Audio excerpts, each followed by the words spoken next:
السلام عليكم ورحمة الله وبركاته. الأستاذ جمال مبارك، لو سمحت أنا طلبت منك مقابلة. عندي اختراع عاوز أعرضه عليك. اختراع يلغي الجاز والبنزين اللي كل شوية في زيادات. لا، احنا هنلغيه خالص. ولا طاقة شمسية ولا هوا ولا أي حاجات من دي. لو سمحت، أنا لو قابلتني وعرضت عليك المشروع هيعجبك جدا. طبعا انا ما بعرفش لا اقرا ولا اكتب، بس انا شغال خراط. يعني شعرة الراس تفرق معايا. يعني دماغي حلوة في الحاجة دي. بقالي 25 سنة ولا 27 سنة بدرس في المشروع ده. عملت كفاءات كتير، بس ما عنديش الامكانيات انني اوفي المشروع مظبوط.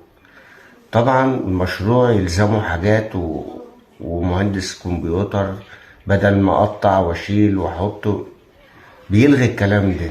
تبقى حاجة سهلة يعني يا ريت تخدمني في الحتة دي، بحيث انني لما يخلص اقدر اسجله باسمي. وشكرا.